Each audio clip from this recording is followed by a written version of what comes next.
करुणा निधान परमेश्वर पिता का धन्यवाद और स्तुति होवे।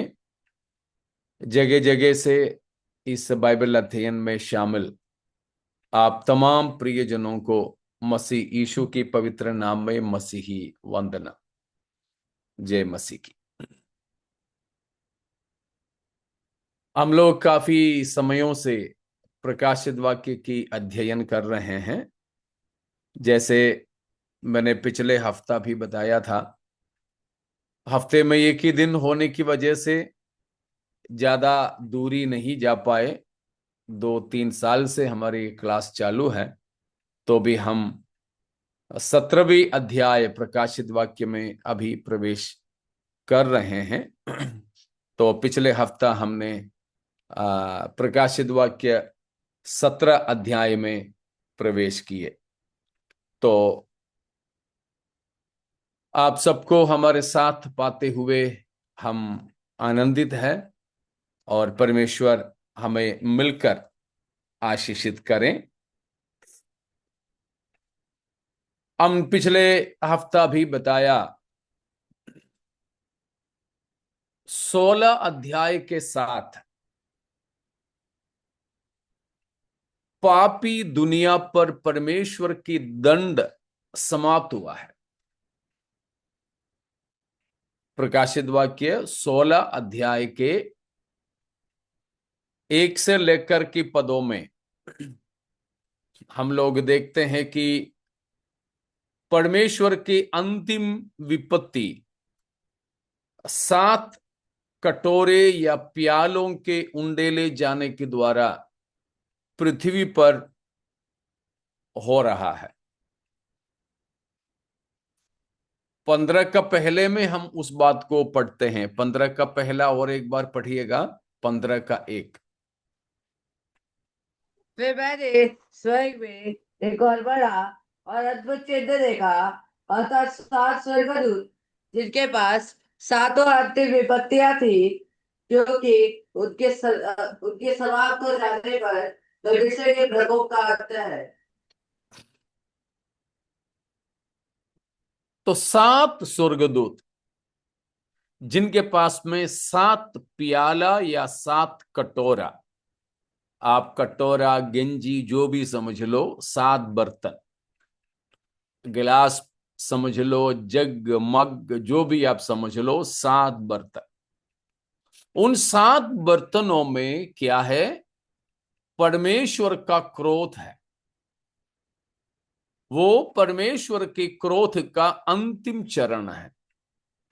हम देखे थे कि प्रकाशित वाक्य में 6 से लेकर 18 तक के अध्यायों में परमेश्वर का क्रोध 3 तरीके में उंडेला जाता है।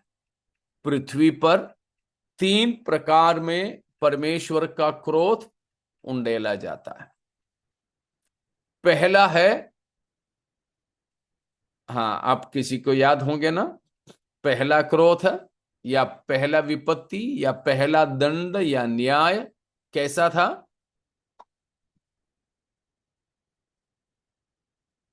जल्दी कोई बोले। मुहरों के द्वारा, मुहरों का मोह ध्यान, हाँ, मोहरों के द्वारा। दूसरा था तुरहियों के द्वारा, तुरहियों के द्वारा। और तीसरा है कटोरों के द्वारा। कटोरों के द्वारा। ठीक है। तो प्रकाशित वाक्य 6 का 1 से लेकर 8 का 1 तक 7 मोहरों के द्वारा परमेश्वर के क्रोध उंडेला जा रहा है। 8 की 2 से लेकर 11 अध्याय की आखिरी वचन तक 7 तुरहियों के द्वारा परमेश्वर का क्रोध उंडेला जा रहा है। और हमने देखा कि ये 15 का 1 से लेकर 16 की आखिरी वचन तक 7 कटोरों के द्वारा परमेश्वर की क्रोध उंडेला जाता है। इस तरह 3 रीति में परमेश्वर की क्रोध उंडेल रहा है। तो 16 अध्याय की आखिरी तक परमेश्वर का क्रोध पूरा पूरा उंडेला गया। अब कोई पृथ्वी पर रहने वालों पर परमेश्वर की न्याय या दंड नहीं है। दंड न्याय नहीं है मतलब ये नहीं कि प्रभु अब ठीक है तुम मर्जी करो करके छोड़ दे, ये नहीं है। न्याय खत्म या दंड खत्म होता है उसका मतलब अब दुनिया नहीं बची। 16 अध्याय की आखिरी तक इस अभी हम जो देख रहे हैं दुनिया, अभी हम ये जो देख रहे हैं राजनीति, शासन, मनुष्य, उनकी कारोबार, लेना देना, ये सारी की सारी व्यवस्था का अंत होगा। ठीक है ना। 16 अध्याय प्रकाशित वाक्य उसकी आखिरी तक परमेश्वर का क्रोध उंडेला गया। मतलब यह नहीं है कि अब पृथ्वी वासियों को परमेश्वर मन मर्जी के लिए छोड़ दिया हो, नहीं। परंतु यह है कि अब दुनिया की लोग नहीं बचे रहे। अपनी मन मर्जी के अनुसार चलने, परमेश्वर से बलवा करने के लिए अब दुनिया में कोई नहीं बचे। परमेश्वर सबको निपटा दिया। यह है उसका मतलब। फिर 16वां अध्याय तक जो बातें हुई है उसका एक विवरण उठा करके हमें 17 अध्याय में और 18 अध्याय में दिया है। 17 और 18 अध्याय में प्रभु ने दुनिया को जो दंड दिया उसी का उठाकर दिया गया एक विवरण है। उसमें हम अभी 17 अध्याय में चले हैं। 17 अध्याय, तो इस 17 अध्याय में हमने क्या देखा? पिछले हफ्ता हम 17 अध्याय को मनन करना शुरू किए थे, तो शायद आपको याद होंगे कि 17 अध्याय का एक शीर्षक हम ये दे सकते हैं। याद है किसी को? 17 अध्याय का मुख्य मुद्दा या मुख्य विषय क्या है? विश्व धर्म व्यवस्था के ऊपर आने वाला। परमेश्वर के क्रोध। जी या divine judgment, wrath and judgment on the world religious system. The world religious system, विश्व की धर्म व्यवस्था पर, विश्व धार्मिकता पर परमेश्वर का क्रोध। मतलब हमने देखा कि प्रभु यीशु मसीह आके कलीसिया को ले जाने के बाद यीशु मसीह बादलों पर बारात लेकर आ जाएगा और कलीसिया को लेकर चले जाएंगे। तो कलीसिया को ले जाने के बाद इस संसार में 7 साल झूठा मसीह का शासन होगा। झूठा मसीह का शासन काल में सारी दुनिया में एक ही सरकार होगा। हिंदुस्तान, पाकिस्तान, नेपाल, बर्मा, भूटान, चीन, ताइलांड, इसराइल, फलस्तीन, जो भी हो, सारी दुनिया के ऊपर एक ही शासक होगा। वन वर्ल्ड गवर्नमेंट, एक ही सरकार।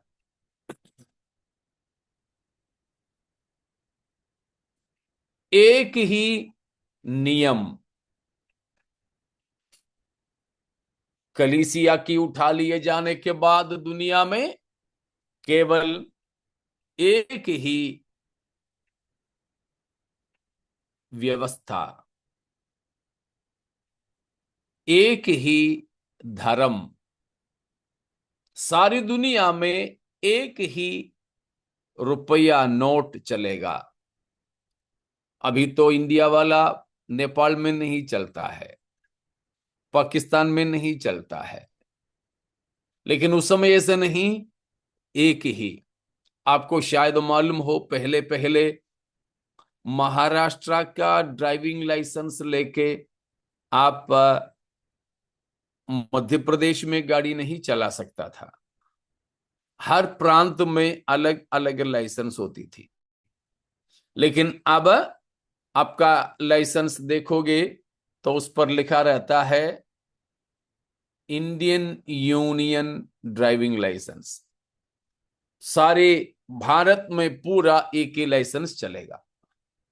अब हमारे गाड़ियों का रजिस्ट्रेशन MH, MP, UP, ठीक है ना, ऐसे अलग अलग राज्य का अलग अलग है। लेकिन अब ऐसा भी अलग अलग राज्यों में नहीं होगा, पूरा इंडिया का एक ही रजिस्ट्रेशन होगा। तो इस तरह सारी दुनिया में अब एक ही राजा, एक ही शासन, एक ही रुपया, एक ही नियम, एक ही फौज, एक ही धर्म, एक ही धर्म। तो वो धर्म को हम बुलाते हैं वन वर्ल्ड रिलीजियन, एकमात्र विश्व धर्म, विश्व धर्म। सब धर्म एक हो जाएंगे, उसमें कोई फर्क नहीं दिखेगा, सब धर्म एक हो जाएंगे।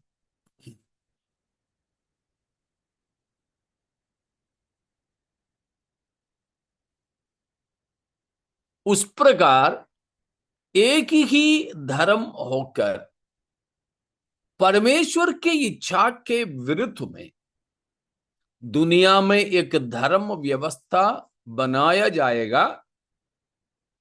उसके बारे में हमने देखा कि उसके लिए सबसे मुख्य अगुवाई देने वाला झूठा मसीह होगा।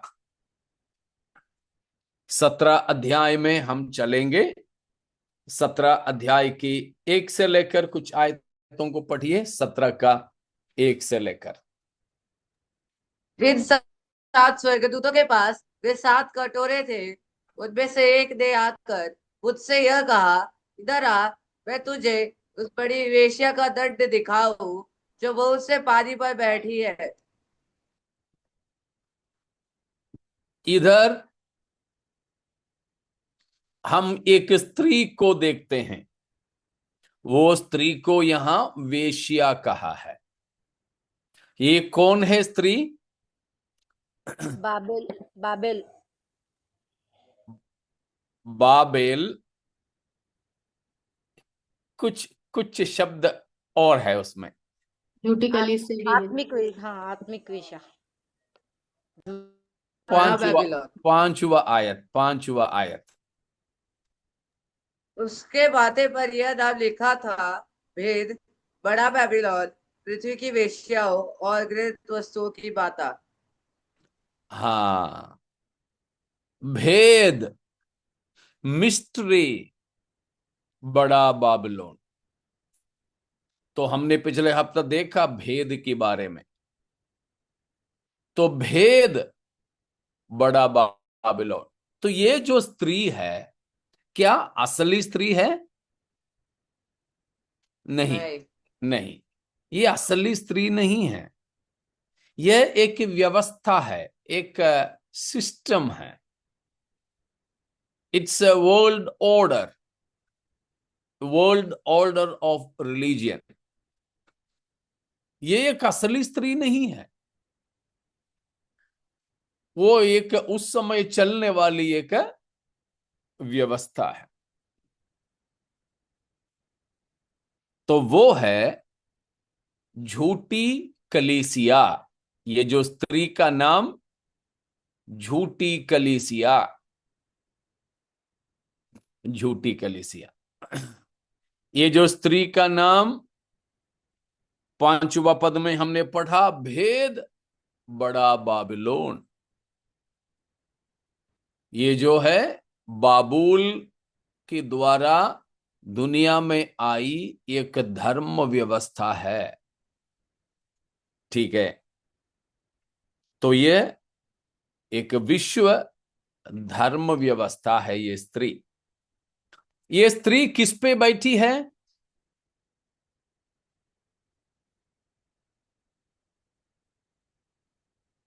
अभी पहला वचन में पढ़े ना, बहुत से पानी पर बैठी है। बहुत से पानी पर बैठी है। ये पानी क्या है? 15वां वचन को पढ़िए, 15। ये पानी का मतलब। फिर उससे मुझसे कहा, जो पानी तूने देखे जिन पर वेश्या बैठी है, वे तो लोग और भीड़ और जातियां और भाषाएं हैं। तो ये जो स्त्री बैठी हुई दिखाई दे रहे हैं, पानी का मतलब है मानव समुदाय। अलग अलग भाषा की, अलग अलग जाति की, अलग अलग संस्कृति की लोग है। तो ये जो धर्म व्यवस्था लोगों से बनी हुई है, लोगों से बनी हुई। समझ में आ रहा है ना? ये स्त्री का मतलब धर्म व्यवस्था। उसके लिए 5वां पद में बताया भेद बड़ा बाबोल। भेद करके कलीसिया के लिए भी कहा गया है, झूठी कलीसिया के लिए भी कहा गया। ये सब पिछले हफ्ता हम सीखे थे। तो ठीक है, पहला आयत का मतलब समझ में आ गया ना, कि झूठी धर्म व्यवस्था उस समय के लोगों से बनी हुई है। उस समय के सब लोग उसमें शामिल होंगे, सब लोग शामिल होंगे। अब उसका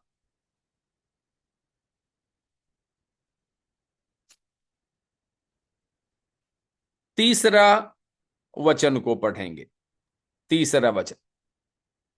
तब वह मुझे आत्मा में जंगल को ले गया, और मैंने लाल रंग के पशु पर, जो निंदा के दावों से भरा हुआ था और जिसके 7 सिर और 10 सींग थे, एक स्त्री को बैठे हुए देखा।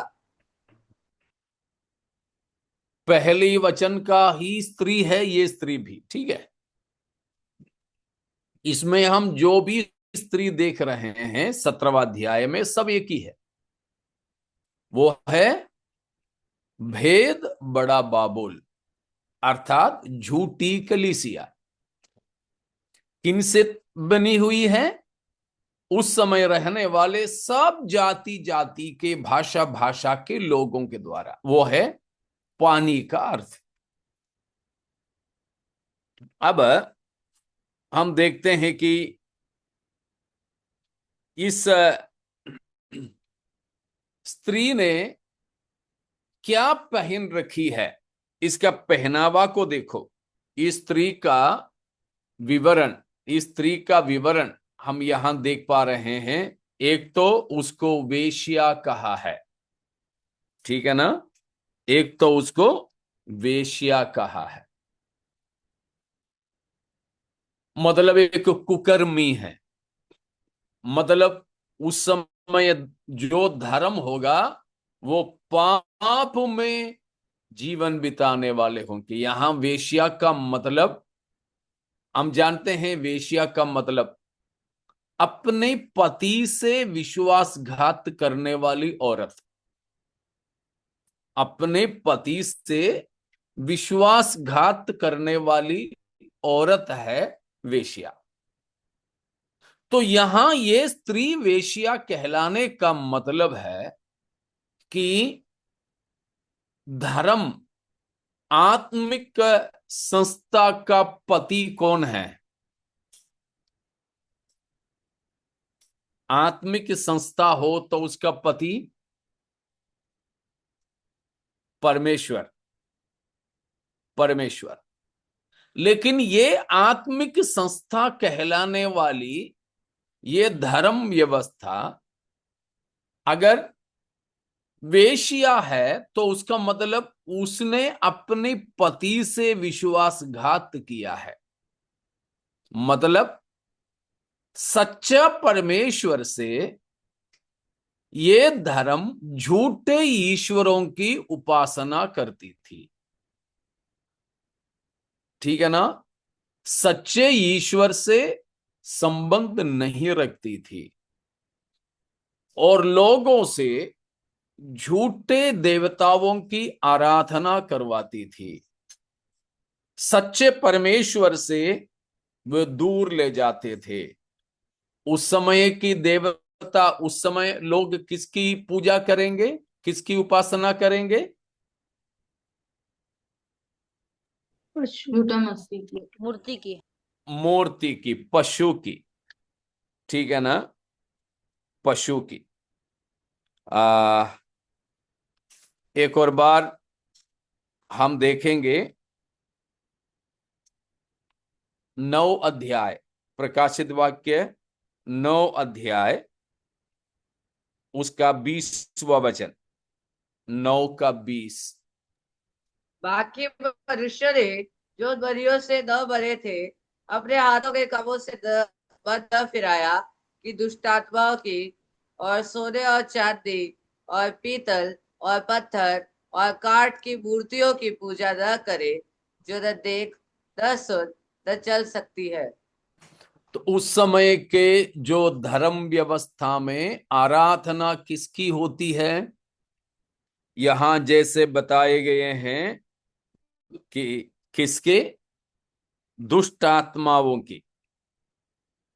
ठीक है ना? दुष्ट आत्माओं की उपासना करते।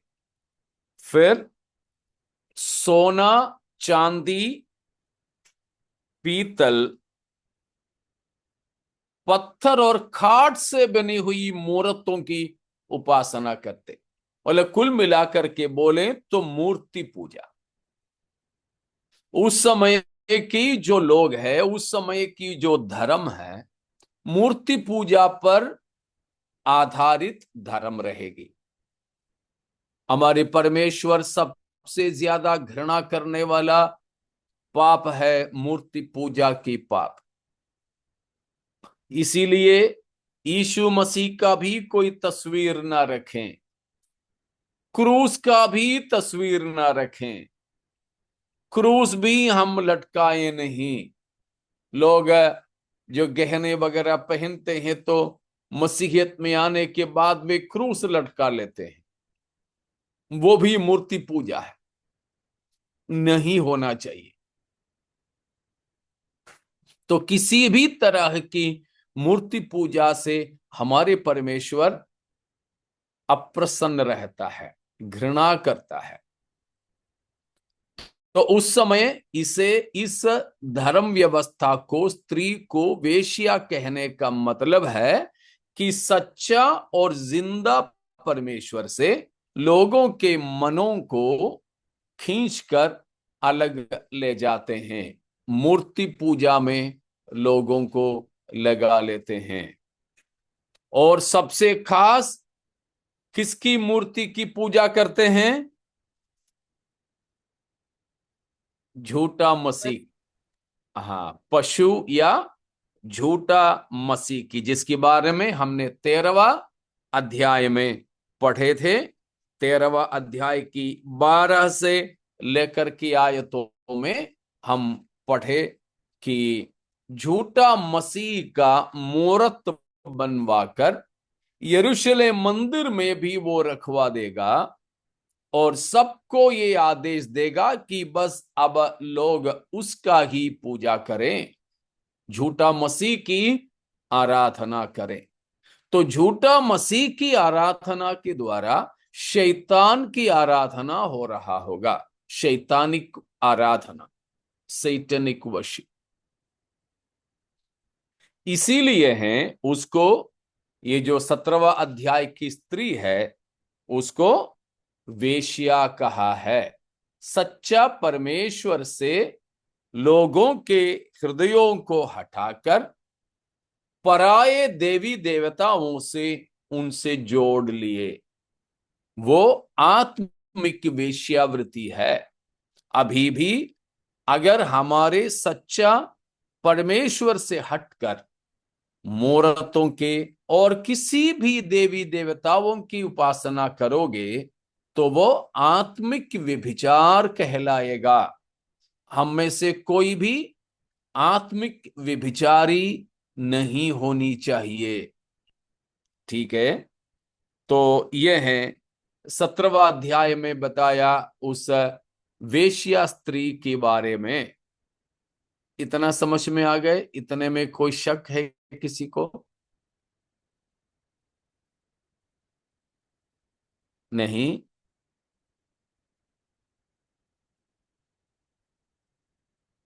ठीक है, कुछ नहीं तो हम आगे बढ़ेंगे। अब तो ये स्त्री का पहनावा क्या है, चौथा वचन को देखें कि वो क्या पहनी है।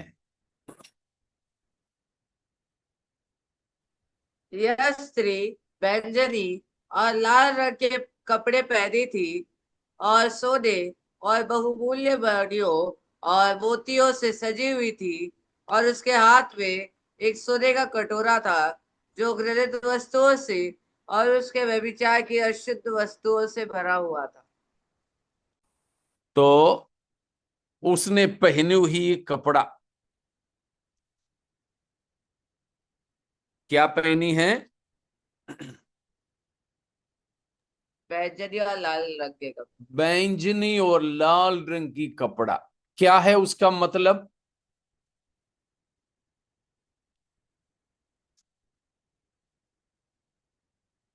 कीमती है वो। जी, कीमती। वह उसका। कीमती। ठीक है, कीमती। कीमती में हम आने से पहले एक चीज और देखेंगे उसमें। कीमती तो है, वो लक्ष्योरी है उसमें। उससे पहले चलिए यशायाह पहला अध्याय में उसका 18वां वचन, यशायाह 1 का 18।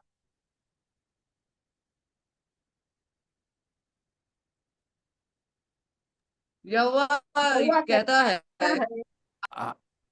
हाँ, कवर करानी पढ़ लीजिए। यहोवा कहता है, आओ हम आपस में वाद विवाद करें। तुम्हारे पाप चाहे लाल रंग के हो तो भी वे हीम के समान उजले हो जाएंगे, और चाहे अर्गवानी रंग के हो तो भी वे ऊन के समान श्वेत हो जाएंगे। हाँ, तो ये बैंगनी वस्त्र, लाल वस्त्र किसको दर्शा रहे हैं? पाप को दर्शा रहे हैं। उसका मतलब ये स्त्री पहनी हुई ऐसी लाल और बैंगनी या अर्गवानी ना, अर्गवानी। अर्गवानी। ठीक है, अर्गवानी, अर्गवानी या फिर बैंजरी, सब एक ही बात है कि एकदम लाल लाल। तो ये लाल रंग की कपड़ा ये जो पहनी है, वो पहली बात किसको दर्शा रहा है कि ये पाप से लिपटी हुई है, पाप में अपनी जीवन बिताने वाली एक स्त्री। यानी ये इस धर्म पाप करने के लिए लोगों को सिखाते हैं, पाप कराते हैं। कई ऐसे धर्म अभी भी है, ऐसे कई कई धर्म अभी भी है जो अपने आराधकों को पाप करने की मौका देते हैं। लेकिन पिछले हफ्ता हमने देखा ना, दो भेद, दो व्यक्तियों को हमने देखे थे भेद के तौर पर, याद है ना? पहला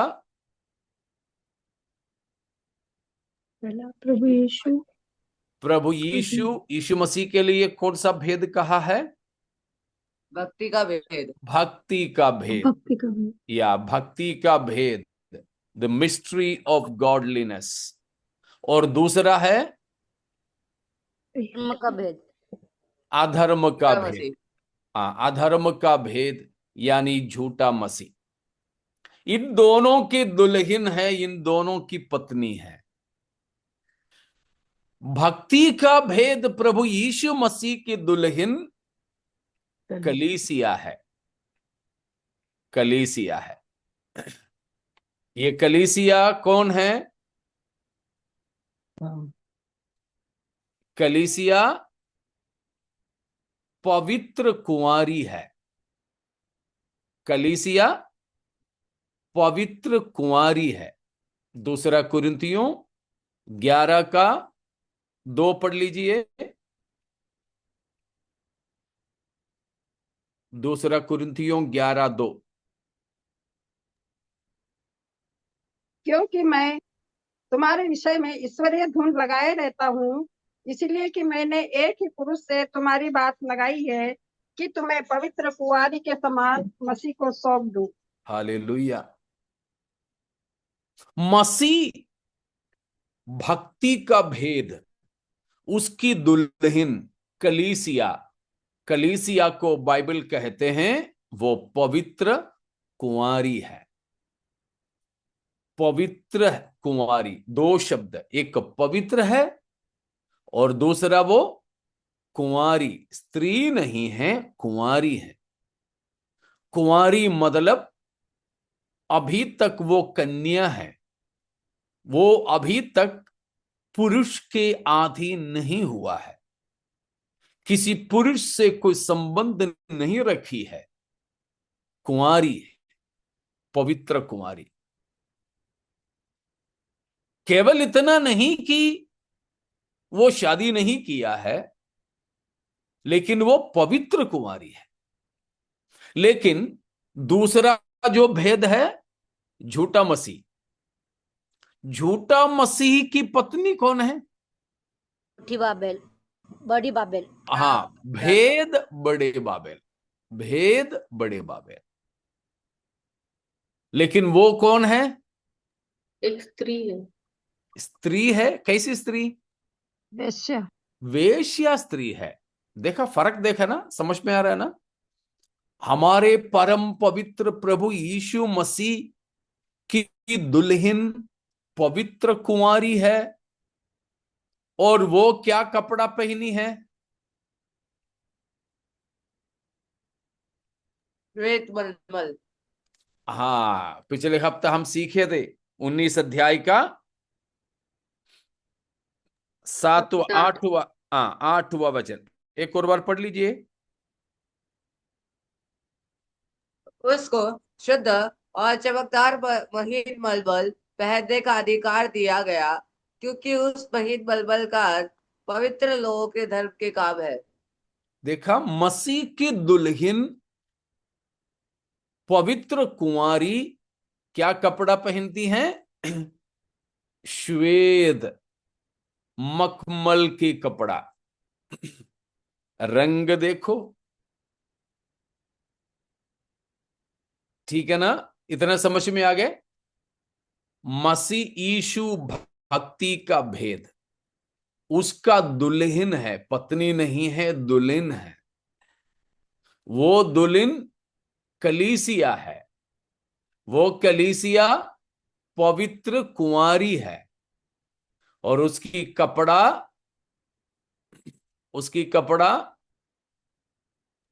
मखमल के है। श्वेत, मखमल की। हाँ, और मखमल की है। और वो कैसी है वो भी मैं आपको बताता हूं। इफिसियों 5 में ले जाएं। इफिसियों 5 उसकी 25 और 26 को पढ़िए।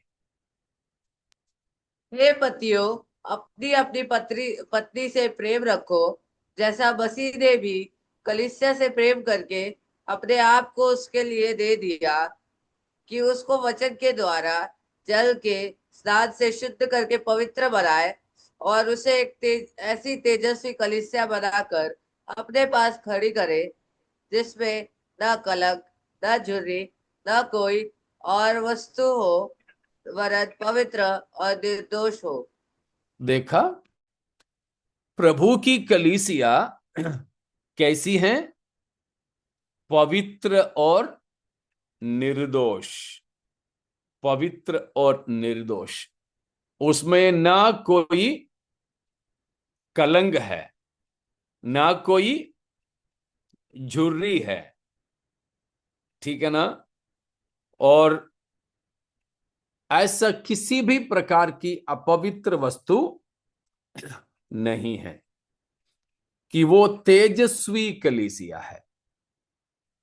और उसके अंदर किसी प्रकार के भी अशुद्धता नहीं है। वो है हम 25, 26, 27 वचनों में पढ़े हैं, ठीक है ना? तो वहां पर लिखा कि वचन के स्नान के द्वारा पाप से शुद्ध करके अपने लिए अलग करें, कि उसे अपने लिए ऐसी तेजस्वी कलीसिया बनाकर पेश करें जिसमें ना कोई कलंक, ना कोई झुर्री, ना ही इनके जैसा कोई दोष हो, परंतु वो पवित्र और निष्कलंक हो। समझ में आ रहा है ना आप लोगों को? मसीह, हम यहां तुलना कर रहे हैं, ठीक है? अगर आप नोट्स लिखते हो तो 2 कॉलम बना के भी आप इसको अच्छे से लिख सकते हैं। एक कॉलम में प्रभु यीशु मसीह, दूसरा कॉलम में झूठा मसीह। यीशु मसीह के नीचे लिखें वो भक्ति का भेद है, झूठा मसीह के नीचे में लिखें अधर्म का भेद है, ठीक है? यीशु मसीह की वो कॉलम के नीचे लिखें कि उसकी दुल्हन है, झूठा मसीही के नीचे लिखें उसकी दुल्हन है कि पत्नी है? पत्नी है, अपनी है। पत्नी। यीशु मसीही की कॉलम के नीचे फिर लिखें कि कलीसिया, कलीसिया। और झूठा मसीही के नीचे में झूठी कलीसिया या विश्व धर्म। यीशु मसीही की कॉलम के नीचे में फिर आएगा पवित्र कुंवारी। दूसरा, उसके बदले में वेश्या स्त्री। मसीह की कॉलम के नीचे अगली बात आएगी कलीसिया श्वेत और पवित्र मखमल की वस्त्र पहनी है। श्वेत और पवित्र मखमल की वस्त्र पहनी है। उसकी बदले में झूठा मसीह के नीचे लिखेंगे कि लाल और बैंगनी वस्त्र को पहनी है।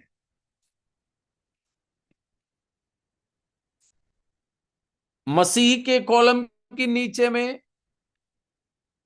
पवित्र और श्वेत वस्त्र का मतलब पवित्रताई और धार्मिकता है। पवित्रताई और धार्मिकता। लेकिन झूठा मसीह वाले कॉलम में बैंगनी और लाल रंग का मतलब है पाप और अशुद्धता।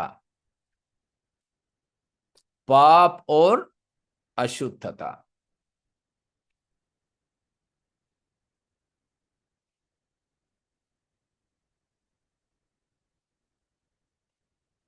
और यीशु मसीह की जो कॉलम है उसके नीचे और लिखे उन्होंने अपना वस्त्र को कैसे श्वेत बनाया है।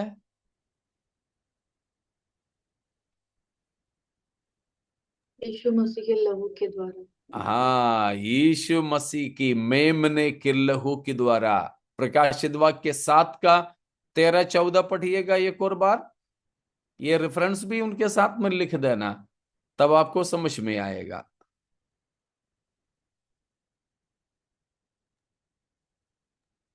इस पर प्राचीनों में से एक ने मुझसे कहा, ये श्वेत वस्त्र पहने हुए कौन है और कहाँ से आए हैं? मैंने उससे कहा, हे स्वामी, तू ही जानता है। उसने मुझसे कहा, ये वे हैं जो महाक्लेश में से निकल कर आए हैं। इन्होंने अपने अपने वस्त्र मेमने के लहू में धोकर श्वेत किए हैं। हालेलुया। इनका भी वस्त्र पहले कैसा था? लाल और बैंगनी रंग के थे। लेकिन कैसे इन्होंने अपना वस्त्र श्वेत किया है? मेमने की लहू में धोकर। हालेलुया। आज भी प्यारों, हमें सुनने वाले कोई भी ये पापमय जीवन बिता रहे हो तो समझ लीजिए कि हमें भी यीशु मसीह के लहू में अपने आप को शुद्ध करना है। इसलिए एक गाना है, अंग्रेजी में है, have you been to Jesus for the cleansing power. क्या हिंदी में भी शायद वो गाना है, मुझे आता नहीं है, लेकिन आप किसी को आता है तो बोल सकते हैं कौन सा गाना है वो। इंग्लिश में भी, मलयालम में भी है, हिंदी में भी जरूर होंगे।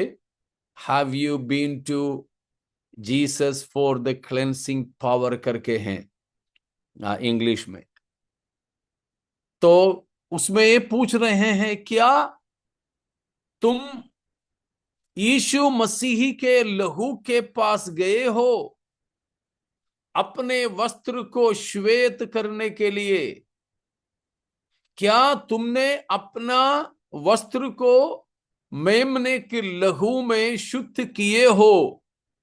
ऐसे पूछ रहे हैं। तो समझ में आ रहा है ना? अब यीशु मसीह, झूठा मसीह, दोनों एक कॉलम बनाया तो आपको एकदम देखने से ही दोनों का फर्क दिखेगा, समझ में आ जाएगा। ठीक है, तो इतने समझ में आ गए? इतने में कोई शक है किसी को?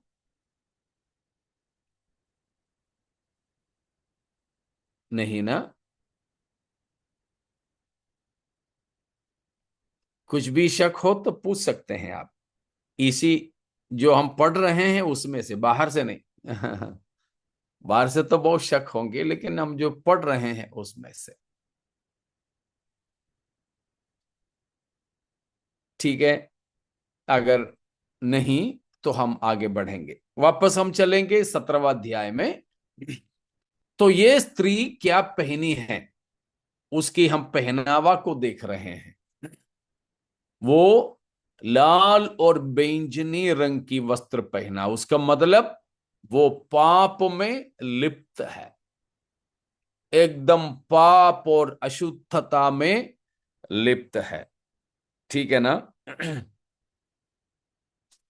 और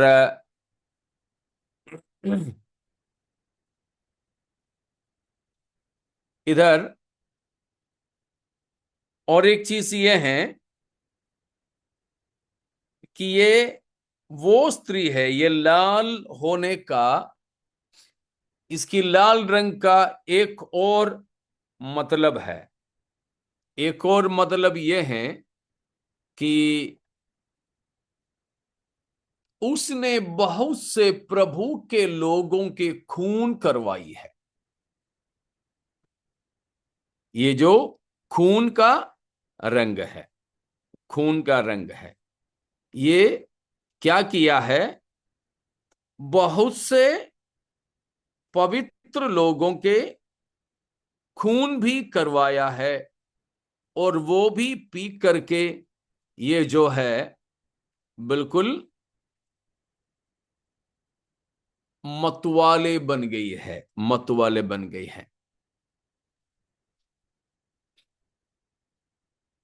उसकी 18वां अध्याय में भी हम उस चीज को देखते हैं कि वो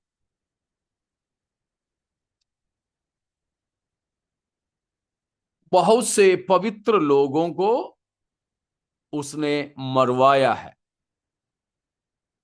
उसकी 18 के 1 से लेकर पदों में भी इसी बाबुल मतलब ये बड़े शहर के बारे में बताया है। उसकी 4 से लेकर की आयतों में भी हम उन बातों को देखते हैं। इसीलिए उसका 18 का 6वां पद में लिखा है, 18 का 6 को पढ़िए। जैसा जैसा उसने उससे तुम्हें तुम्हें दिया है वैसा ही उसको दो, और उसके काम के अनुसार उसे 2 गुना बदला दो। जिस कटोरे में उसने भर दिया था उसी में उसके लिए 2 गुना भर दो। तो इस बाबुल को अपनी कटोरे में परमेश्वर का दंड और न्याय दे रहे हैं। अब 17 का 6 भी पढ़ लीजिए। 17 का 6। मैंने उस स्त्री को पवित्र लोगों का लहू और यीशु के गवाहों का लहू पीते से बतवाली देखा। उसे देखकर मैं चकित हो गया। तो इसकी लाल रंग की कपड़े का ये भी मतलब है कि उसने काफी पवित्र लोगों के लहू करवाई है। झूठी धर्म सच्चे प्रभु के लोगों को मरवा डाले हैं। तो ये लाल रंग का मतलब समझ में आ गए। पाप, अशुद्धता और खून करना, ये सारी बातें हैं। वापस हम चलेंगे 17 का 4 में कि वो बैंगनी और लाल रंग की वस्त्र को पहनी है। और उसके बाद उसकी पहनावा क्या है? सोना। सोने, मूल्यवान रत्न और मोती। हाँ, सोने, मूल्यवान रत्न और मोती पहनी है। उसका मतलब है ये बड़े ऐश और आराम की जिंदगी बिताती थी। लक्ष्वरी एंड लशर। प्यारों, प्रभु के लोग इस संसार में सोना चांदी जैसे गहने और बहुमूल्य वस्त्र जैसे चीजें त्याग देने का मुख्य कारण यह है। सोना चांदी से परमेश्वर को कोई नफरत नहीं है, ऐसे मत सोचिएगा। क्योंकि स्वर्ग की सड़क ही किससे बना है? सौदे से। कैसा सोना? चौके सौदे। चोखे सोने से। चोखे सोने से। किसकी जैसे? स्वच्छ कांच के समान। हाँ, कांच की समान, स्वच्छ कांच की समान। उतना बोलने से ही सही होगा। केवल सोना, केवल चोखे सोना बोलने से नहीं, स्वच्छ कांच की समान की, स्वच्छ कांच की समान की। 21 अध्याय, 21 अध्याय उसका 21वां वचन, प्रकाशित वाक्य 21 का 21। 12 फाटक 12 मोतियों के थे। एक एक फाटक एक एक मोती का बना था। नगर की सड़क स्वच्छ कांच के समान शुद्ध सोने की थी। स्वच्छ कांच के समान शुद्ध सोने की थी। तो परमेश्वर को सोना से कोई नफरत नहीं है। स्वर्ग में हमें खूब पारदर्शिता वाली सोना मिलेगी। कांच की समान का मतलब कांच की आर पार दिखता है ना, वैसा आर पार दिखने वाले कांच की समान का सोना, आर पार दिखने वाले कांच की समान सोना। लेकिन हम इस संसार में रहते समय सोना चांदी जैसे गहनों को बहुमूल्य वस्त्र, वस्त्र तो पहनना है हमें नंगाई को ढकने के लिए, लेकिन बड़े कीमती वस्त्र को प्रभु के लोगों के लिए भावता नहीं है, भागता नहीं है। तो प्यारो, ये सारी चीजें मसीह की दुल्हन में दिखता है क्या? नहीं। मसीह की दुल्हन कलीसिया को ये सब कुछ पहने हुए नहीं देखते हैं, तो हमें ऐसी चीजें नहीं चाहिए। इसीलिए ही प्रभु के लोग सादा और सिंपल रहते हैं। अपने आप को बाहरी तौर पर इसलिए नहीं सजाते हैं कि ये सारी सजावट किसमें दिखता है? झूठा मसीही की पत्नी उस वेश्या स्त्री में।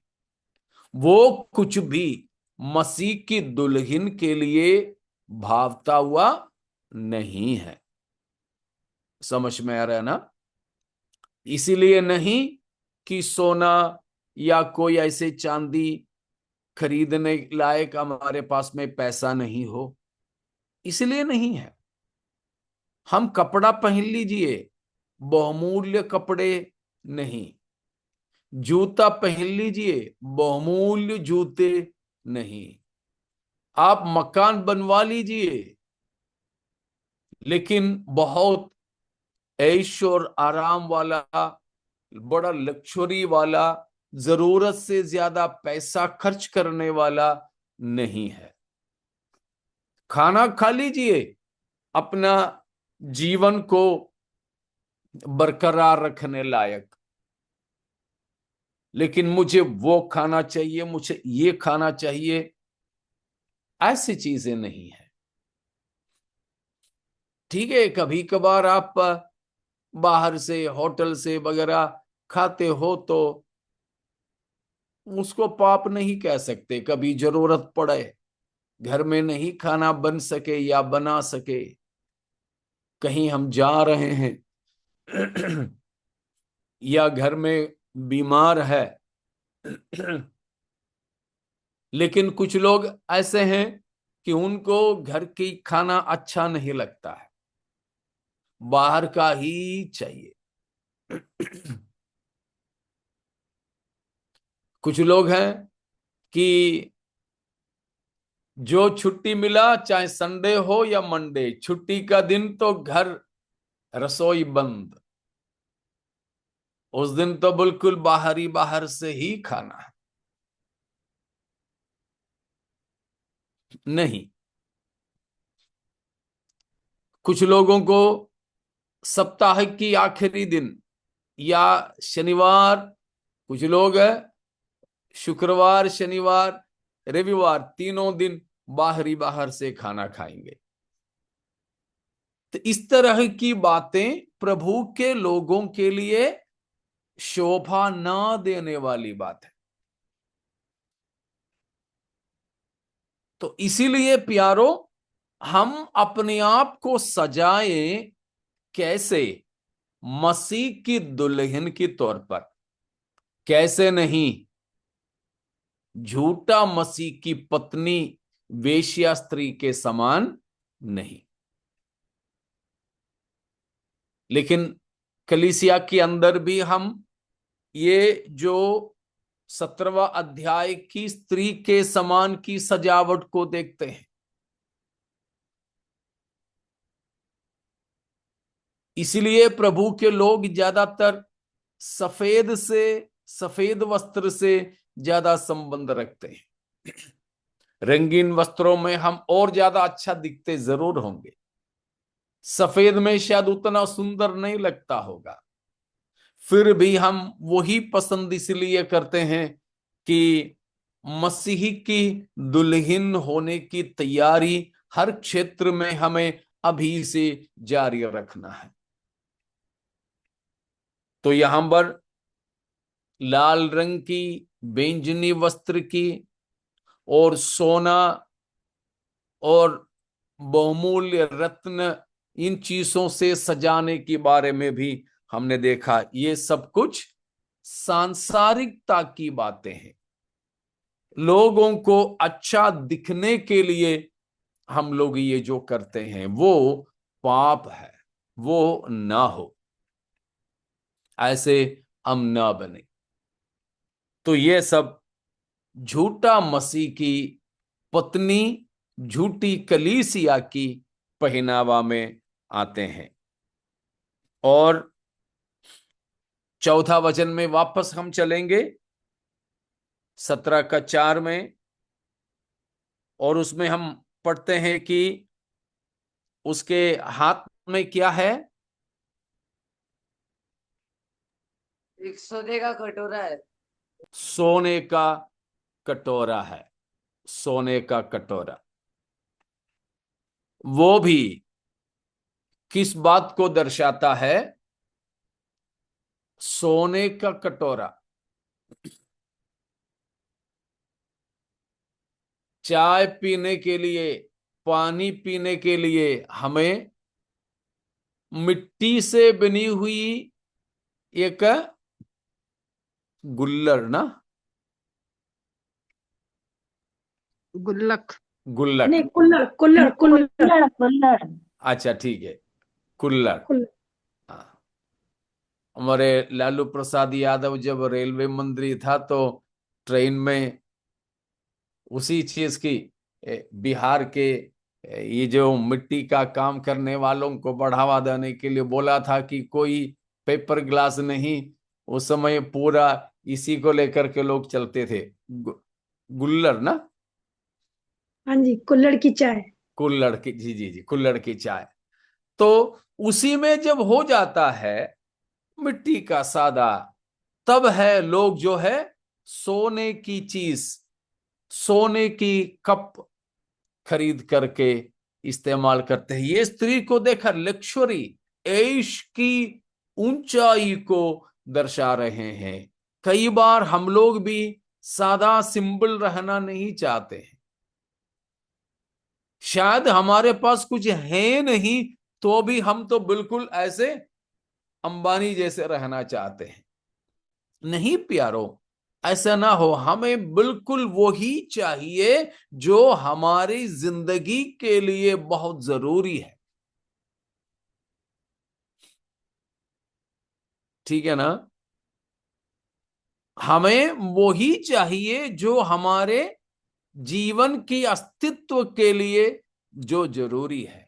हमारी कपड़ा से, खाने से, रहन सहन से, सजावट से, बाल गूंथने से, भौवें बनाने से, ठीक है, नाखून बढ़ाने से, इन सारे प्रकार की चीजों से हम अपने आप को साबित करें कि देखो, हम मसीह के दुल्हन हैं और इस दुनिया हमारे लायक नहीं है, या हम इस दुनिया के लायक नहीं हैं। समझ पा रहे हो ना? ना ये दुनिया हमारे लायक है और ना ही हम इस दुनिया के लायक हैं। इसीलिए ऐसा एक जिंदगी हमें बिताना चाहिए, ना ही झूठा मसीही की पत्नी की तरह संसार की ऐश की जिंदगी। हमारे पास में शायद प्रभु बहुत धन देगा, ठीक है ना?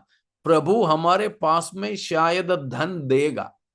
प्रभु हमें धन दौलत दे, तो भी वो धन दौलत हमें ऐश और आराम की जिंदगी बिताने के लिए नहीं है। इस बात को जान लीजिएगा।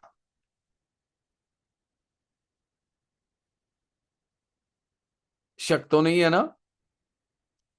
इस संसार में प्रभु हमें धन दौलत दे भी, वो भी हमारे मन मर्जी से ऐश और आराम की जिंदगी बिताने के लिए नहीं है। नहीं है।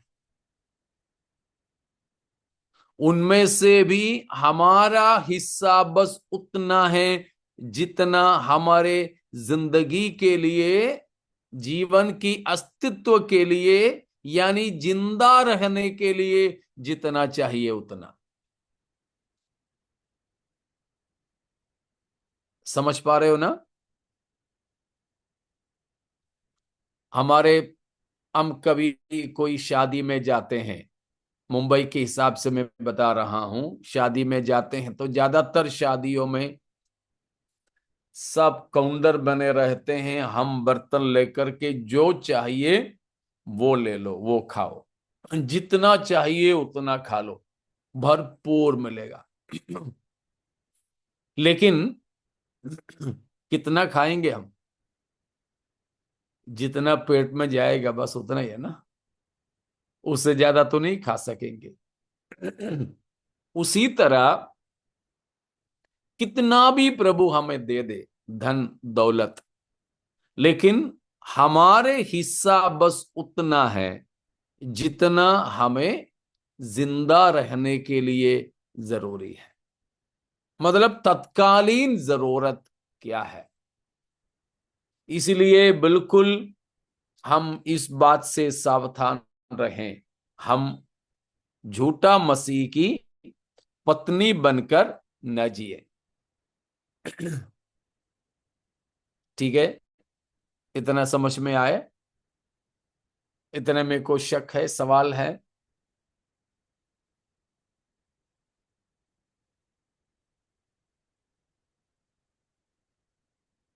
ठीक है, कुछ नहीं।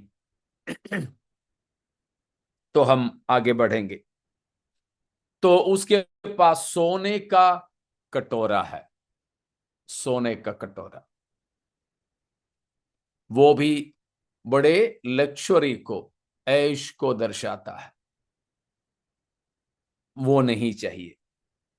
आगे देखें कि उसमें क्या भरा है तो कटोरा सोने का, मगर अंदर क्या चीज है?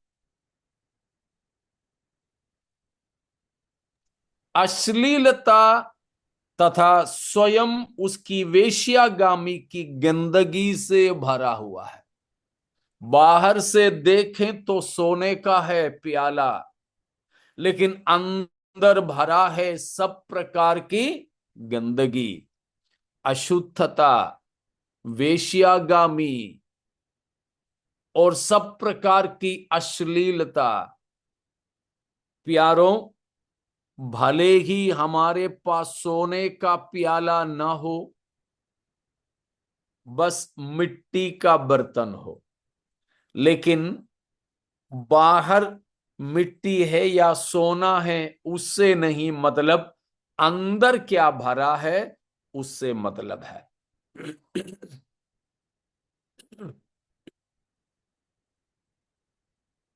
हमारे जिंदगी भी बाहर से शायद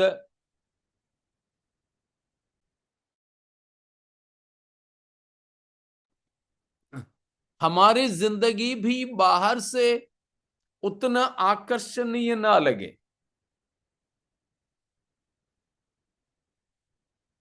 लेकिन अंदर से बिल्कुल सुसज्जित होना चाहिए। शायद हमने पिछले हफ्ता भी पढ़े थे, पहला पत्रस 3 की शुरू से लेकर के कुछ आयतों को।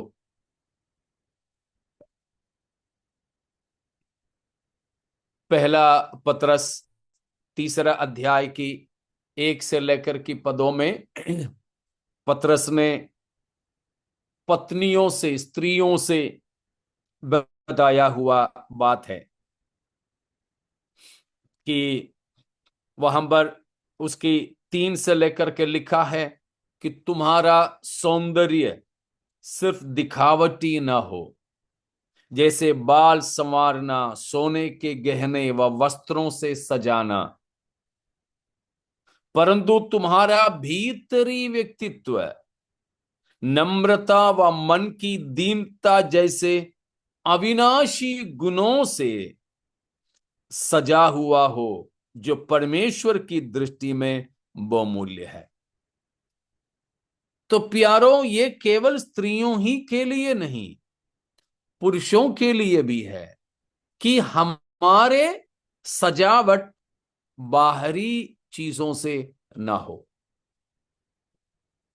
कपड़े की, सोने की, चांदी की, गाड़ी घोड़े की, परंतु भीतरी मनुष्यत्व हमारे अंदर पवित्रताई को भरे। बाहर से भले ही मिट्टी का बर्तन दिखें, लेकिन अंदर सोने से भी बहुमूल्य पवित्रताई की, नम्रता की, दीनता की, धार्मिकता की स्वभाव से हम भर के रखें। Praise God. समझ में आ रहा है ना? समझ पा रहे हो? आप लोग मेरे साथ हैं? Yes sir, yes. ठीक है, ठीक है।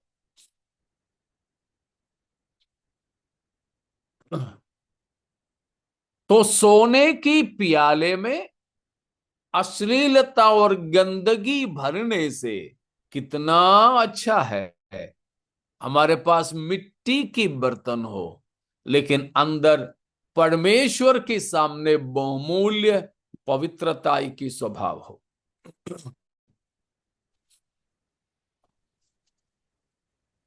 तो उस पर हमें ध्यान देना है। हमारे जीवन ऐसा पवित्रताई और धार्मिकता से सुसज्जित हो, हमारे अंदर के भी तमाम अशुद्धता को दूर हटाएं। जैसे मैं अक्सर बोलता हूं, बाहर से तो हम सफेद कबूतर लगते हैं, लेकिन अंदर से काले कौवे। हम ऐसे कभी ना हो। भले ही बाहर से हम काले काले कौवे लगे, लेकिन हम अंदर ही अंदर से बिल्कुल सफेद यानी पवित्र होने पाए। वो है ये चौथा वचन के मतलब। इतने में कोई शंका है?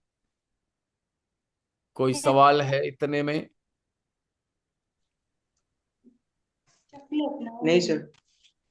ठीक है, तो फिर हम आगे बढ़ेंगे। तो हम 17 अध्याय में वापस चलेंगे।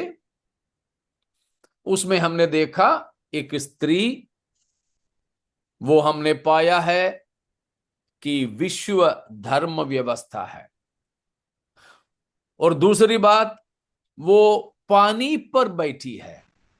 पानी का मतलब भी हमने 17 अध्याय का ही 15वां वचन, 16वां वचन से 15वां वचन से पढ़े थे कि वो भाषा भाषा की, वंश वंश की, गोत्र गोत्र के लोग, मतलब मानव समुदाय है। और उसके बाद हमने देखा कि ये स्त्री एक वेश्या स्त्री है, मतलब वो लोगों से पाप करवाता और वो मूर्ति पूजा के अनुभवों में जीवन बिताते हैं।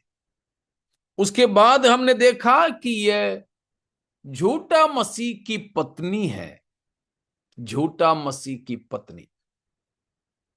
इसलिए वो पाप से भरी हुई, अशुद्धता से भरी हुई, ऐश और आराम की जिंदगी में अपनी जिंदगी बिताने वाली है। ठीक है, इतने बातों को हमने देखा है। अब वापस हम तीसरा वचन में पहुंचेंगे। तीसरा वचन एक और बार पढ़ें।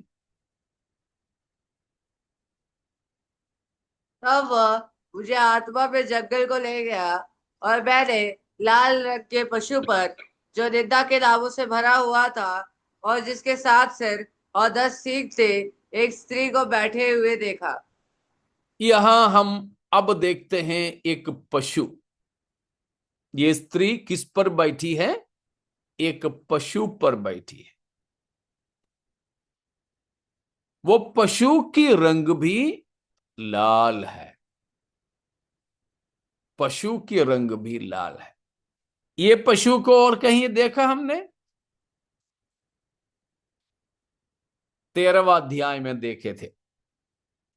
13 अध्याय का 1 और 2 में हमने देखा ये पशु को। क्या 13 अध्याय के पशु और 17 अध्याय की पशु में कोई फर्क है?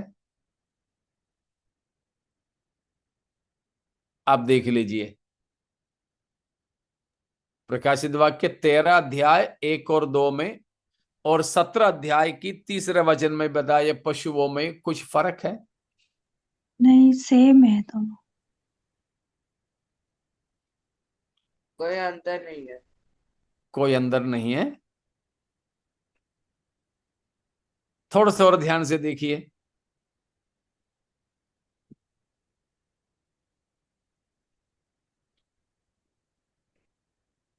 उसमें 10 सिंहों पर 10 राजमुकुट है।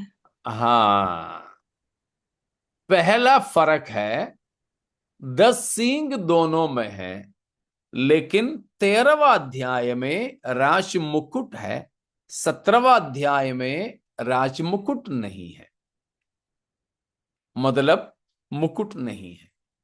उसका मतलब है, ऐसा है तो कौन सा होगा पहला वाला? 13वां अध्याय पहला का होगा या 17 अध्याय का पहला, 17 अध्याय का। हाँ बिल्कुल वीना, 17 अध्याय का पहला है। मतलब वो राज शासन पाने से पहले का है 17 अध्याय। राज मुकुट किसको दर्शाता है? राजत्व को दर्शाता है, शासन को दर्शाता है। उसको शासन करने का अधिकार मिलने से पहले का है 17 अध्याय का। शासन करने का अधिकार मिलने के बाद का है 13वां अध्याय का। पशु दोनों एक ही है, लेकिन ये फर्क है। और कोई फर्क दोनों पशुओं में? और कोई फर्क? परमेश्वर की निंदा के नाम लिखे हुए हैं। परमेश्वर की निंदा का नाम लिखे हुए हैं, बिल्कुल। 17वां अध्याय के पशु, उसके सिर पे परमेश्वर की निंदा की नाम है। और कुछ?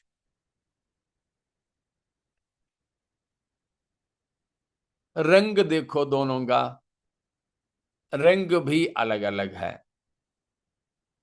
उसका फर्क यह है, 13वां अध्याय का जो पशु वो भी झूठा मसीह है, 17 अध्याय का भी झूठा मसीह। फर्क यह है कि 13वां अध्याय का झूठा मसीह का राजनीतिक चित्र है, जबकि 17वां अध्याय का उसकी धार्मिक चित्र है।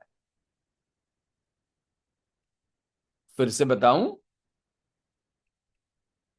13 अध्याय में और 17 अध्याय में बताए हुए पशु दोनों एक ही है। पशु 7 सिर 10 सींगे, लेकिन कुछ फर्क है।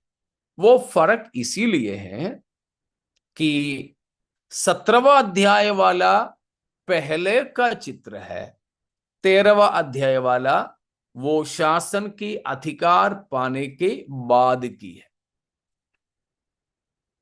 और दूसरा फर्क,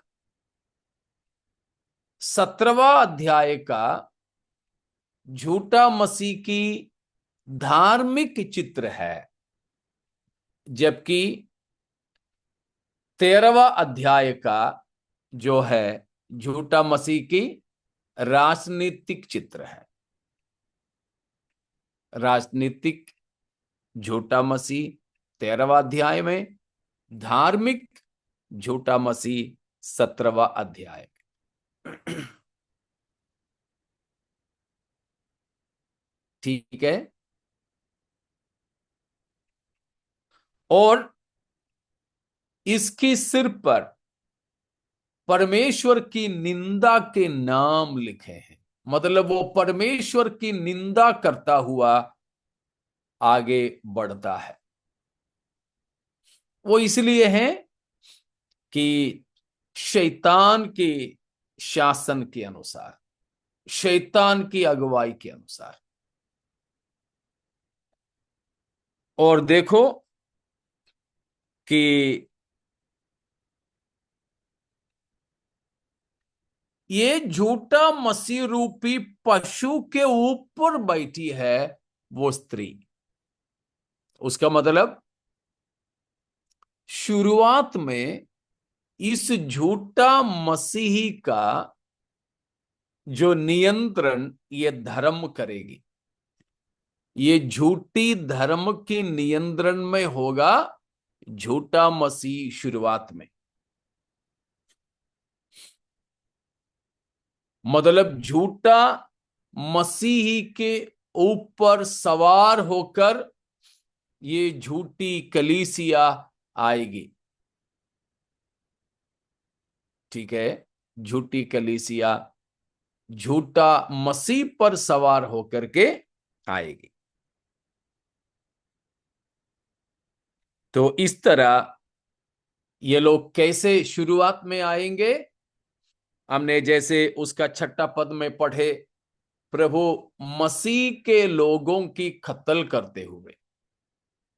झूठा मसीह और झूठी धर्म दोनों शुरू में क्या करेंगे? प्रभु के लोगों की हत्या कर डालेंगे। ये कलीसिया नहीं है, ठीक है, कलीसिया नहीं, क्योंकि इन लोगों की शासन के समय में कलीसिया तो उठा ली गई होती है। कलीसिया धरती पर उस समय नहीं होती है, लेकिन कलीसिया उठा ली जाने के बाद भी कई सारे लोग शैतान की और झूठा मसीह की उपासना करने से मना कर देंगे, लेकिन ऐसों को मार डालने की काम ये झूठा मसीह और झूठी कलीसिया करेगी। प्रभु का धन्यवाद हो कि परमेश्वर ने हमको बचाया है और इस शैतानिक आक्रमणों से हमें प्रभु ने सही सच्ची बात की पहचान दिया है। इतने में कोई आपको समझ में नहीं आया हो तो आप पूछ सकते हैं।